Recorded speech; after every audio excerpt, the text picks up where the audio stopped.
if you remember, the policeman had been found dead, and Addie had run all the way home. And so that's where we finished the story last. So it goes on. Suddenly there were lots of people who arrived in big white vans with satellites on top. People got quite excited in school when we found out that these were TV people. We watched them through the bars of the playground gate. They had large black cameras perched on their shoulders like parrots. The newsreaders looked serious and worried one minute when the camera was in front of them, and then laughed and smoked cigarettes the next. Some of them even came over and started filming the outside of our school. I ran away to the other side of the playground when they did that and went to find Gaia. She was not hanging around the cameras either. She was sitting under the sunflowers, picking up tiny little stones from the ground.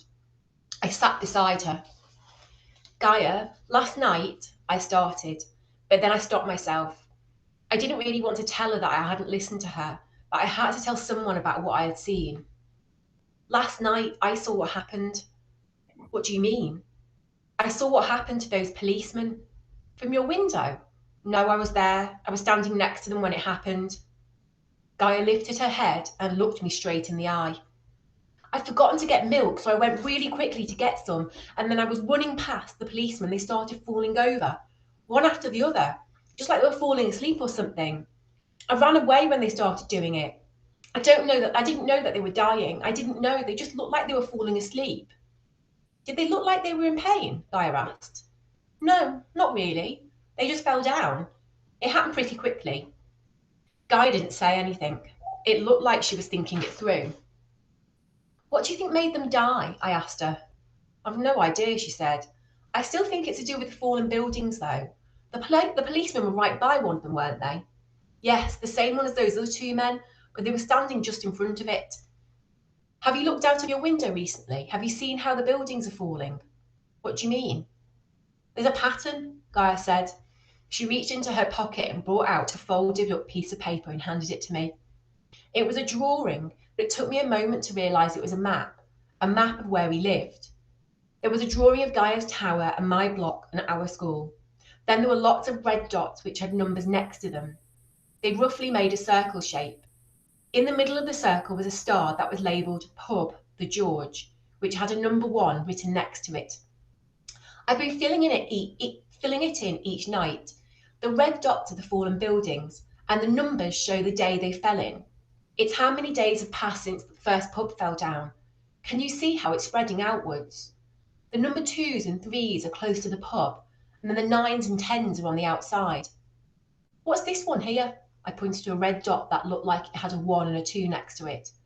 That's 12. 12 days after. It looks like the buildings which have been missed out are falling now.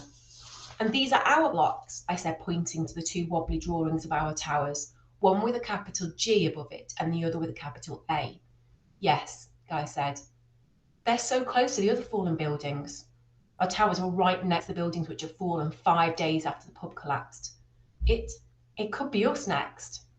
Yes, exactly, Gaia said. Have you shown this to anyone? I said. Gaia shrugged. I wonder if the police have realised this is happening, I said. I'm sure they know, Gaia said. Maybe they're hiding it from us so we don't all panic. What do you mean? Well, I was talking to Mum about it last night, and she wants us to pack up and leave now. Leave? My voice sounded sharp and shaky all at the same time. Where would you go? She wants to go to my aunt's. She lives in Brighton. My mum said we should get out while we can. Brighton? Where's that? It's south, down by the sea. I went there once when I was little. Are you going then? My dad doesn't want us to go. Oh, so you're going to stay? I guess so. Dad usually gets his own way. Has your mum spoken to you about it? No, I'm not sure how much she knows about what's going on, to be honest. I guess I'm staying too. Here you go, I said, handing back the map. You can have it if you like. We can both fill it in. You can give it to me back tomorrow. Okay, I said. I put the map in my pocket. Neither of us could have known that we would not see each other tomorrow, or the day after that, or the day after that. The very next day, they closed our school. Most people were leaving. I could see them going from my window. There was a steady procession of people out on the pavements. They were carrying as much as they could in brightly coloured bags or dragging large suitcases behind them, all their belongings in the world. I spent a long time checking through the line of people to see if I could see Gaia and her family among them. I wondered if her dad had changed his mind and they were on their way to Brighton, right now to her auntie's house. Or if her parents were fighting, not able to agree over whether they could go, and Gaia and her brothers trying not to hear the shouting through the thin walls. I had no way of telling. We didn't have a phone at my house. Mum had a mobile, but I didn't know where she kept it. I felt in my pocket for the map that Gaia had given me and traced the numbered dots with my finger until I came to rest upon Gaia's drawing of her block. I missed her. I tried to shake the thought from my head that I might never see her again, but it kept returning over and over in my mind, making me feel sick and panicky. The only thing that calmed me was turning over the map that Gaia had made in my hands. It was my last piece of her. I didn't have any photographs, only the pictures in my head and the worn paper map I was holding. I hoped that she had got out. I hoped that she had left her flat behind her and as far away from the pile of bricks and rubble that made up our streets now. No one was safe in their homes anymore. Bricks and walls and doors didn't protect you any longer. Perhaps she was already there, in Brighton, down by the sea. I'd only seen the sea once when we went on a trip to the beach in year 2, and it scared me a bit. It was so vast, so unending, stretching on until it met the sky. Gaia held my hand as we waded into the shallow waters because I told her I was afraid, and she squeezed it tight as the first wave rolled in and it splashed right up to our waists. I screamed, I think, but I didn't feel worried, with Gaia beside me. I wish I was with Gaia again. Perhaps I could have gone with her family to Brighton and escaped as well. I knew it was a good idea to get out, but the problem was I couldn't go anywhere without Mum. Michael's mum came round a couple of days after our school shut and told me to pack up my things. She marched into Mum's bedroom and started shouting at her to get up, to save her son, to save herself. Mum looked right through Michael's mum as if she hadn't just been screamed at and turned over on her side to go back to sleep. Michael's mum grabbed my wrist then and started half yelling at me. She said that I would go with them, that I'd be safe then. She told me to pack some of my clothes, that she'd be back soon. I closed the door behind her and locked it with a big key that we hardly ever used. I put the chain on as well. Then I pushed my chest of drawers in front of the door. It was too heavy for me to lift, so I had to move one side forward and then the other. It took me a while to move it like this in little zigzags, but I got there in the end. Just before Michael's mum came back. She really started yelling when she realised I wasn't going to open the door, even louder than she did at Mum. Addie! Addie! Addie! She kept saying my name over and over. I even heard Michael's sister shouting my name. But it didn't last forever. And then I heard footsteps fade away. They had left too. I went out to buy some food from the shops after that. I knew it was dangerous, but we were running out again and we had to eat. I walked out of my tower, but before I turned towards the shops, I looked down the road to where Gaia's block was standing. Was she still in there? I counted the windows up until I found the 17th floor and tried to see through the dark panes. Maybe she was looking at me this very same moment that I was looking towards her. Just in case she was, I put my hand up and waved a little bit. Then I started to feel silly. I stopped and started running down the road to the shop.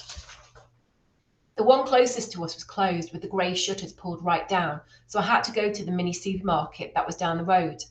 There was no one else in the supermarket when I went round filling my basket, and there were lots of things missing from the shelves. I decided to buy some chocolate biscuits as a treat, the type that are filled with white marshmallow, and remembered to get some toilet roll for us too. The man who served me was very tall and looked quite nervous. He kept looking around us as if he thought that someone was going to jump out from behind the shelves at any minute. I filled in a couple of plastic bags and the handles dug into my hands, cutting bright pink lines into my skin. I'd only gone a few steps down the road when I saw that the sign on the door had been changed to closed. I'd only just got there in time. The street was deserted, and all of a sudden I felt very alone. There weren't many cars or buses on the roads either, which was very odd because usually the main road has a big traffic jam on it.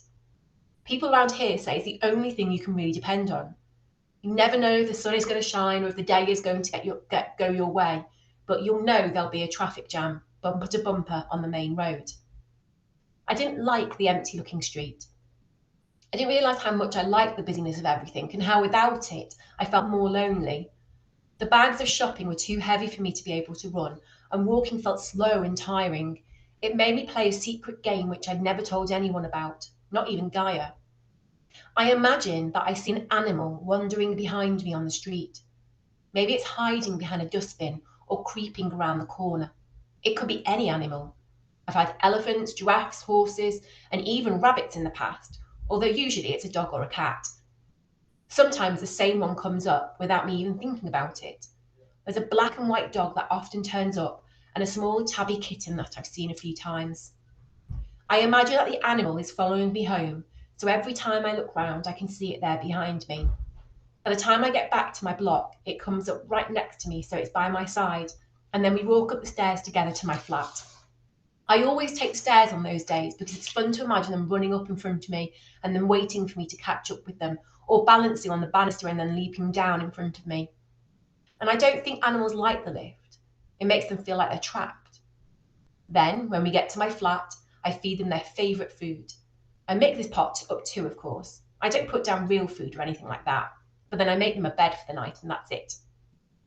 I guess they are imaginary friends of sorts, and that's why I don't tell anyone about them, because I don't want people to think that I am weird. I don't talk to them or anything other than the normal way you might talk to an animal, like, here boy, or it's okay, don't be scared, or I won't hurt you. But actually I do all the talking in my head, otherwise Mum might hear me and I'd wake her. The animals don't really have names either. The other thing is that they are always gone in the morning. The first time it happened, I spent a long time looking for the creature everywhere, even under the bed and in the kitchen cupboards, just in case it got trapped or was lost somewhere, but it was nowhere to be found. I still spend a while looking for them in the morning each time, just in case. Perhaps one day it'll still be there when I wake up, and I won't feel that stab of sadness that I'm alone again.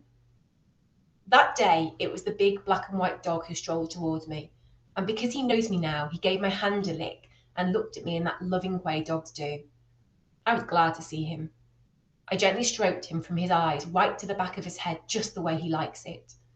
As we walked together, he stuck close to me, and I put my shopping bags into one hand and kept my other hand by my side so I could feel his soft fur as he made our way back to the tower. We didn't meet anyone else on the way. At one point, he sniffed the air as if he could smell something, but then he carried on walking, and soon enough we were back at my tower. We climbed the stairs to my flat, the dog bounding a few steps ahead of me all the way, and then turning every once in a while to see where I was. He slept at the bottom of my bed that night. I fell asleep more easily than I had done in a while with him there, and when I woke in the early morning, when it was still dark outside, he was there sleeping in the tight circle his body made. But when I woke in the morning with the sun streaming through my curtains, he'd gone. I thought I could see the indent of his body had made in my duvet, which felt warm to touch, so maybe he'd only just left. I didn't spend as long looking for him this time. I knew in my heart that I was alone once more. Right, we'll leave it there. Let me stop recording.